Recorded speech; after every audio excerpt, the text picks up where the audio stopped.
Hello, I'm Kirk Montgomery. Welcome to a very special tour of a haunted West Michigan. We will introduce you to some of the scariest places around our area and tell their stories. Communities dating back hundreds of years tell tales of tragedy, murder, and the occult. We will travel throughout the area and share some of these stories of a haunted West Michigan. Under the pale light of a full moon, with a cold dirt path beneath your feet, you come across a centuries-old cemetery. Fog rolls past the forgotten tombs, the crisp fall air pierced by a howl as dry as decaying leaves crunch under your stride. From hospitals to hotels, lighthouses to landmarks, domiciles to dungeons, West Michigan is steeped in history, some of it otherworldly. Our first stop on our tour of haunted West Michigan is an Allegan County jailhouse built at the turn of the century. The historic building was home to the county sheriff and his prisoners and is now a museum that's open to the public. But some say that it's more than just the museum guests that roam its many hallways. As soon as you step inside the door of this Victorian-style building, you take a trip back in time. Every room in the building is full of artifacts dating back to the early 1800s, including the weathered and rusty iron bars of the cells that held West Michigan's worst. This building was actually built in 1906. The jail could house 36 inmates at a time over multiple floors. 5 inmates that passed away on the premises. A former sheriff also passed away on the grounds, and some visitors to the jail museum have had unexplained experiences. But the encounters that they had were not with the former inmates. I like to say that we've got about 7 permanent residents here in the building. A 7th resident, a 9-year-old girl from the Victorian era that drowned in an Allegan lake in 1892. We know her name, and we have a lock of her hair in a little flower. The family found this little Bible and donated it to the Allegan County Historical Society. But unbeknownst to them, there was an envelope inside the Bible. And inside the envelope was a lock of hair and a flower.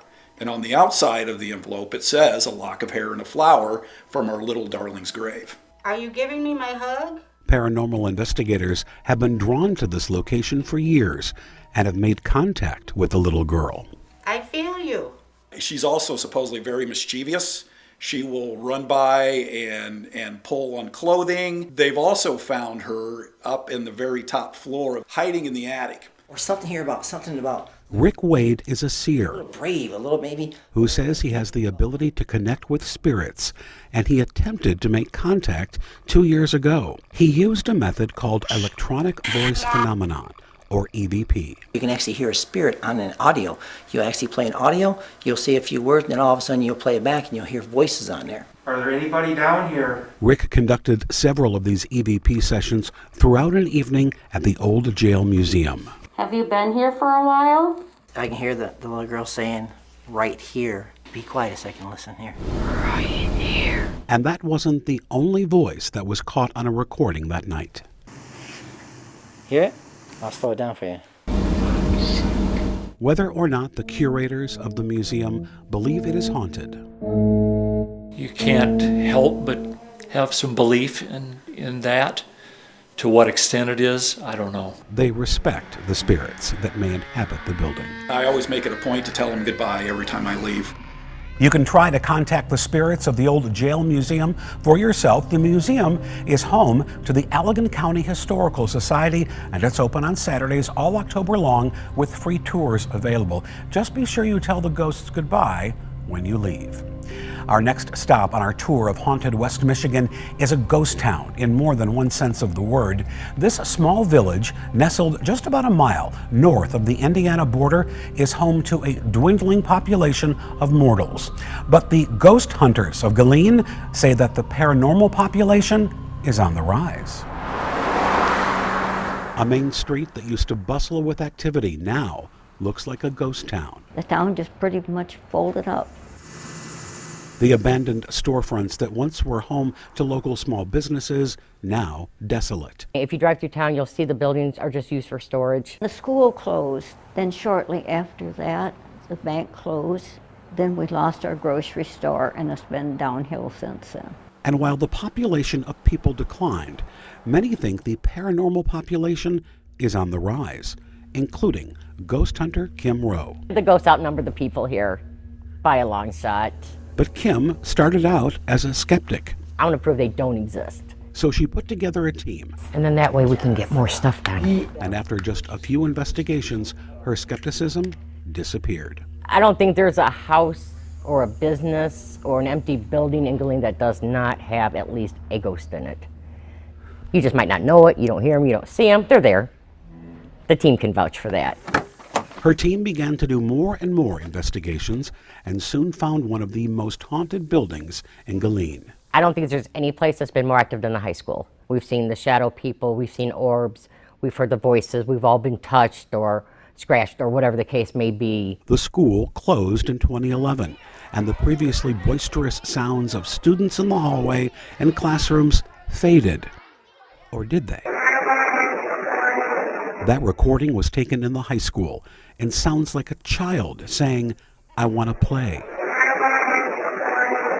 Kim and her team spent months in the school recording their otherworldly experiences. It took several months to be able to hear the voices on the recorders. You have to train your ears to be able to pick those out, unless they're very loud. The recordings are what's known as electronic voice phenomena, or EVPs, and Kim was finding them all over the place. On a Saturday night, it was nothing to go back over our recorders and catch over 350 different EVPs in one night. In one night. And those EVPs were caught at other locations in the town as well. The little jail is another active place. A 2-cell jail in the town once held criminals more than a century ago. Rusted steel bars and carvings in the wooden cell walls speak of another time. We got a male voice, loud and clear. It's on our Facebook page. A man saying, "Frank, let's kill him, Frank." And as Kim and her team of paranormal investigators found more and more evidence, people in the town began to take notice, and the team started to make house calls. Ernie Holmes, Ernest, I guess they called him. Some people call him Ernie, passed away in the house. One of those homes, originally owned by a descendant of one of the first settlers in the area, is now owned by Angela Green's mother. We have the will and the deed, and it states in the will that he wanted his family to have the house forever. Ernest's heirs didn't honor his wish and sold the home shortly after he died. It's not uncommon to witness strange things happen in the home. The refrigerator walked itself out to where the cord almost came out of the wall. Nightstands shake. Lids flip off bins. My sister has seen Ernie appear in front of her. While staying the night in the home during an unbearably hot summer, Angela's sister had a close encounter with what she believes was the spirit of Ernest Holmes. Somebody grabbed me in the chest area, grabbed me, and I felt the squeeze, and I'm like, I'm the only one up here in this room. This is not right. And what she saw next would be forever burned into her memory. And there was a figure standing at the foot of my bed upstairs, and he had a long beard. He was it wasn't trimmed up. It was all scraggly kind of looking, and an old, like a black hat, top hat. After that encounter, Angela would come across a relative of Ernest Holmes, and a photo surfaced. And what it revealed was an eerie, otherworldly experience. Somebody's got to tell me what's going on in this house, because it was the picture. It was the guy that woke me up. Another person also died in the home. I'd rather think I was crazy than actually know somebody was in here. You know what I mean? But then when she told me somebody was in here, my brother's urn just fell off around my neck. That's great. Chandra and Angela's brother Michael passed away in a bedroom upstairs, and while Angela was talking about her brother, a keepsake she wore around her neck, that's my brother's urn, slipped off. I have my brother's ashes in here. Somebody just took my necklace off, almost like I felt somebody back there. He was always my mom's protector, and if he's here, I feel like he's here protecting her still, or protecting her from what's here, because once you pass, you know what's here. And with that, Kim went to work to find out what was there. We'll start down here. Ernest, are you here? The attempts made to connect there anybody down here that wants to communicate? Seemed unsuccessful at first, but the tapes told a different tale. You hear the Michael? Do you hear somebody say Michael? Hang on. Also recorded was a whisper. The name Ernest. Go up there. The team moved their investigation upstairs to the room where Michael died. Are there any spirits here with us? Mike, are you in here with us? Mike, are you in here with us? It's garbled, but what he's saying is help me. But what bothered me is if it is Mike and he's saying help me, why? Kim's recordings might show the existence of spirits in the home, but the question remains, who is it and what do they want? You definitely got paranormal activity in your house. There is no doubt about it. People in Galien get to know their ghosts. Come look at it. But contact with them never ceases to be thrilling. I still can't explain some of the things that we capture. Something just pulled my hair. And scary. Oh yeah, there's times where I want to run. But even though things can get scary, Kim and her team of Galien Ghostbusters are always ready for a ghost hunt. If we have to be known for ghosts, so be it. But to really find out for yourself, you'll need to walk the empty streets and look into the abandoned storefronts of Galien. You talk to anybody here, they've got activity. And that's why this pack of paranormals keep continuing their work. Galien is a ghost town in more than one way.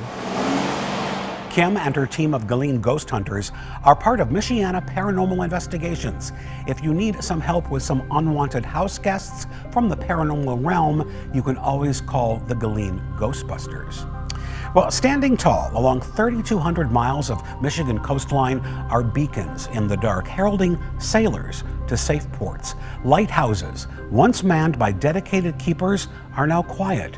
Their former keepers long since passed. But one Michigan woman is certain that spirits of these men continue to inhabit the structures, making sure that the beacons stay lit. The Great Lakes are known to be cruel, especially as the warm summer months slip away and fall encroaches on the coast. Our big lake to the west, Lake Michigan, is known to have some of the deadliest waters in America and the world. But troubled sailors can always look to the shore for a beacon. We have more lighthouses in Michigan than any other states. We've got 120 around the shorelines of Michigan, the earliest dating back to the 1820s. These historic lighthouses dot the shoreline, many over 100 years old. Formerly manned by keepers who were dedicated to their craft. When I get that list on... Diana Stamfler writes about these storied structures and believes that there is something otherworldly about Michigan's lighthouses. Many of our keepers served 20, 30, 40 plus years. Some of them it was their only job. Some died during lighthouse service. And I think those factors play into why their spirits are still there. Hauntings are rumored to be happening at lighthouses around the state, from Marquette to Whitehall, Saginaw to South Haven. They're simply keepers who I think are so passionate about what they did as a lighthouse keeper and are so dedicated even in the afterlife to their lights that they just hang around. One of those keepers lived in a home built on a bluff overlooking the Black River. South Haven is a unique setup in that the keeper's residence was not attached to the light tower itself. Diana visited South Haven's historic lighthouse in search of a former keeper. I was there looking for one specific person, and that was Captain James S. Donahue. Captain Donahue served as the keeper from 1874 to 1909, and his commitment to the job was unmatched.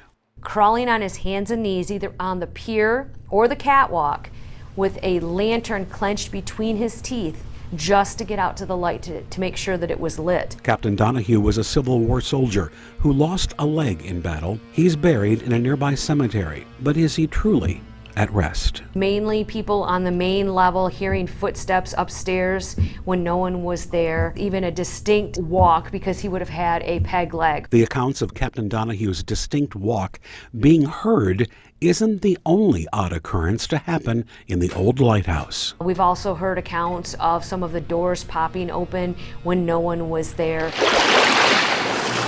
She has also investigated the White River Light Station in Whitehall, which is also believed to be haunted. We had a gentleman by the name of Bill Robinson who came to the area with his wife Sarah. Robinson was put in charge of building a lighthouse to help ships hauling lumber find their way into the White River. After its completion, he was installed as keeper. From 1876 to 1919, Robinson would eventually die there the day before he was to vacate. He built that place, and that's his lighthouse, and he's there. He has been heard walking around at night, checking the lens tower area and making sure that everything is okay. And another spirit may be lingering here within the walls of the beacon that Robinson built. His wife. Bill's wife, Sarah, which is really the most interesting story, I think, that comes out of this light. Sarah was known in town as a meticulous housekeeper. And some think that Sarah continues to be as meticulous about her housework in death as she was in life. The most recent residents had an encounter when they were about to dust a display case. And her phone rang, and she had to go downstairs and answer her phone. So she set her dusting supplies down, she went downstairs, and when she came back, somebody had already dusted, and the dusting supplies had moved from one side to the other, yet no one was here but her. Whether or not that claim is true, the common theme with the occult is that history and hauntings kind of go hand in hand. But is there really any truth to it? Every lighthouse seems to have its ghost story, and whether it's true or not, it's a romantic part of lighthouse lore that every light has its ghost. Feeling the past. Paranormal investigator Amber Rose Hammond Energy's forever. and medium Exie Susan Smith were drawn to that very light. Hello! To find out if the tales told about the White River Light Station had any merit. I like to come in a blank slate because then anything I see, feel, or hear is verification. The two set up their equipment and then began their search Well, let's do a sweep of the place. to find any spirits who still reside within the lighthouse walls. Somebody likes this window. I think it's the woman. There's a boy and a girl. I get them here. Exie claims she was able to sense the former keeper, Bill Robinson. If Captain William Robinson is still in this light, we'd love to say hello. He is here. And his wife, Sarah. This is who's here. She is here. She paces. The digital recorders the team set out seemingly captured a result. But another method may provide a better channel to the lighthouse's paranormal residents. We could probably try the Estes method. The Estes method uses noise-blocking headphones with sweeping radio signals piped into them. A receiver wears the headphones as an operator asks questions. I'll let you adjust them. Just want me to say what I hear? Yep. Despite the receiver not hearing the questions, they responded with what they hear through the radio noise. Are you still here at this light with us? Hi. Stuck. If someone's stuck, who's stuck? Kids. Kids are stuck? Wife. Is Bill Robinson still maintaining watch over the entrance to White River? He's never left, and that he never will. Is Sarah still making sure that the house is well kept for her visitors? That's the place that she finds comfort. Maybe these lighthouses aren't just a guide. The welcoming light could also be the glow of a dedicated keeper from a bygone era who didn't let death end his duty. They love their job so much that even 100 years after they're gone, their spirit still lingers. Perhaps the former keepers are still keeping a vigilant eye on the waters of Lake Michigan, guiding sailors to safety from the beacon high atop their towers.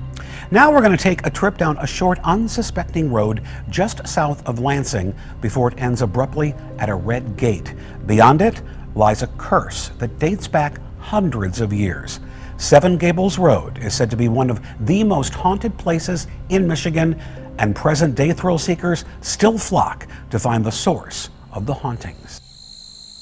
It's a legend that has been passed down for years and affirmed by many visitors who share their otherworldly experiences. Probably a better idea to squeeze through this way.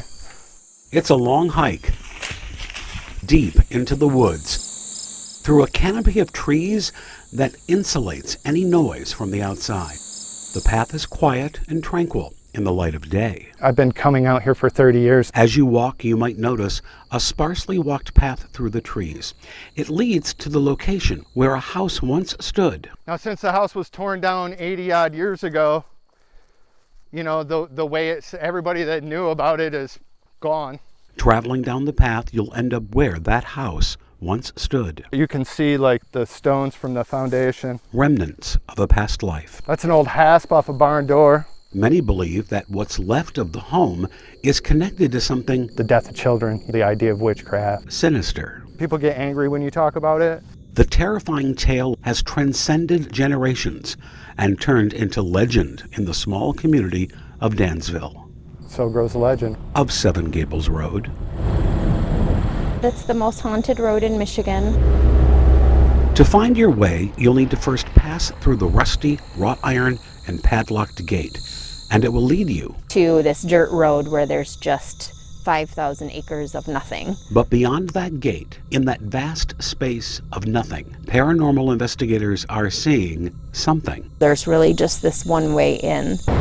I think it's creepy. The legend states that the gate is a threshold separating safety. If you cross the gate, bad things will happen. From an evil presence that lies beyond. Once there was a witch that lived in a cottage back in the woods. The witch was accused of killing several children while their parents were away. The community responded with vigilante justice and trapped her inside the house and set it on fire. Before she burned to death, she cursed the land to make it uninhabitable. If you were on the other side of the gate, so you're exploring her land and you hear a woman scream, the last person back over the gate will be dead within 3 days. Years would pass after the witch's death, but the curse did not. This family built a house, they moved in, the father started to kind of go a little crazy, and then one night he killed his whole family, hung them all from the gables of the house. The father is said to have hung himself from what's known as the hanging tree, and today, having otherworldly experiences out here isn't out of the ordinary. I was camping, it was dead quiet. We heard what I would call a scream. And it sounded like a woman's scream to me. Never saw anything. Welcome to Seven Gables Road. Some experiences caught on tape. What was that? A very visible mist type figure. What was that? And I saw it that night, not just on the camera, but I saw it with my eyes as it ran by.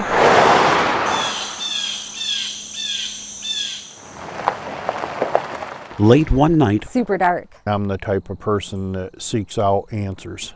Paranormal investigators Gary Gerke I see spirits and Kat Ryan were lured by the lore. See if anything happens to make its presence known. They headed out past the gate and down the trail. Each step they took disrupts the eerie silence. The deeper we go in, the more I get an icky feeling. It didn't take long before they spotted something. There's two shadow people. They're like standing in the middle of the path, facing us. We get to go back that way. Further down the path, right here's your tree. They reached the hanging tree. You can see where there's a big broken limb. Until that limb broke off that tree, we would never get a picture to turn out. And then every time we have been back since, we've taken pictures of that tree and they have turned out. Gary and Kat have captured proof of other anomalies though. Caught some orbs on camera. Like it's made of light, but then it disappears. Strange sounds also call from the darkness as they travel further down the path. Well, I can guarantee you this much, if we hear it again, I won't be the last person over that gate. Is the legend of Seven Gables Road simply a tall tale? I've not found anything to prove that anything of that nature happened out here. Or can some truth be found? I know what I heard. No matter what you believe, there is one certainty. Everybody's got a story about Seven Gables. Especially if they decide to test fate. The last one over, first to die. Beyond the gate. This road is absolutely haunted. Absolutely. The trails at Seven Gables Road are open to the public. You can explore the legend for yourself, but remember to not be the last one past the gate when you leave. Well, a West Michigan cemetery tucked away in the hills of Grand Haven is claimed by many to be one of the most haunted in the entire country. Decades of unexplained experiences have given birth to this legend. Lake Forest Cemetery is home to many of the founding fathers of Grand Haven, but also found there thousands of unidentified people buried on top of each other in a mass grave. There are believers and there are skeptics, and both can be found on guided tours through the graveyard. There are so many hidden stories in the cemetery. These stories date back over 100 years. It's old. It goes back to 1873. And with its old age comes legends of the occult. I believe there's something we can't explain. Based on experiences by visitors, many have concluded not all of the souls resting here are truly at rest. Maybe something in our energetic being does leave something behind that people are picking up on or seeing somehow. Guided tours take curious visitors through the century-old graveyard. We are asking everyone to sign our waiver. To learn more about the myth of Lake Forest Cemetery. We came up with some great stories that we want to share with you tonight. One of the first stops is to the grave of a man who holds a unique record. Now, this is one of the first murders in Ottawa County that's on record. The gravestone sits in Potter's Field, where Grand Haven's poor and unidentified are buried. Anywhere from 1,200 to 1,500 bodies buried side by side on top of each other in this space. Some have claimed to have had unexplained experiences while walking by. So when I came through and took someone who claimed to be psychic and felt things through this area, they knew nothing about the history of this spot. And so as we walked through, he stopped and said, wait a minute, what is going on here? This is weird. And the only way he could describe what he was seeing was how he said oil slicks just moving through the air above him. The tour heads to the next location to learn about the legend. It doesn't look so scary anymore. Of the Blue Man. There's a cool old tombstone up there. Up there, we'll take you up a hill on what is known as the Stairway to Hell. Up here, if you've ever been in this cemetery, is Ferry Hill. The hill gets its name from William Ferry, one of Grand Haven's founding fathers. He is buried there under a solid slab of granite, along with all of his relatives. The Blue Man is a glowing blue figure that has been seen up on that hill, looking down. The common thought is that the Blue Man up on the hill is no other than William Ferry himself. One of the stories always said, too, that he was upset about his tomb being vandalized, so now he watches and he waits for anyone to come back up and disturb him and his relatives. As the tour continues on to its next destination, the sun has set and a shroud of darkness is now over the crypts. Right here is an unmarked grave of Peter Koopman. It was late November 1922. Koopman owned a saloon in downtown Grand Haven, which wouldn't have been a very profitable business during Prohibition, except that Koopman made his own moonshine. The only problem is that Koopman was a big drinker of his own liquor, and one night, Peter Koopman shot his wife, Kate, in the back. the murder was here. This house is a consignment store right by the library called Second Impression, where this happened. When you walk into this consignment store, there's a big, beautiful wooden staircase going to the upstairs, and she was found crumpled there right at the bottom. Now the owners of the business and their employees claim that strange things occur there. And they'd hear sounds, footsteps, especially the upstairs where the formal wear is sold. The formal wear would be cleaned up the next day. One of the workers, the girls that was working there, she was a high schooler, and right during the day, not at night when most people expect it, she saw a full-bodied white apparition come down the stairs and disappear. Investigators have uncovered some of what they think is proof of the paranormal. We got an interesting recording. You hear a very creepy voice say, "I'm not happy, I'm not happy, I'm not happy," and then there's a pause, and then you hear a very breathy, "Help me." Because of what he did, Peter Koopman's family never gave him a gravestone.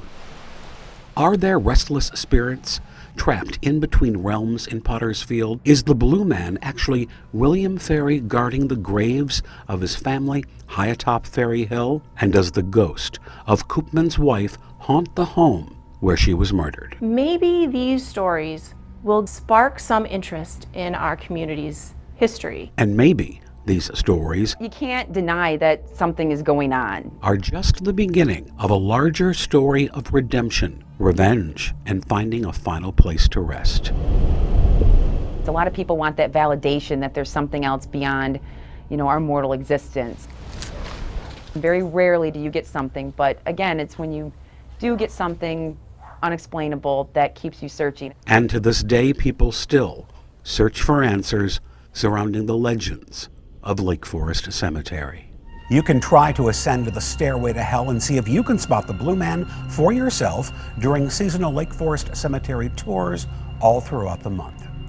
Michigan's long history is full of tales of terror and tragedy that can be explored through its many haunted locations. The tour we took today is only a very small look at the spooky spots that dot West Michigan. You can learn more about the haunted locations we have visited today and learn of a few more on our website, 13onyourside.com. If you dare.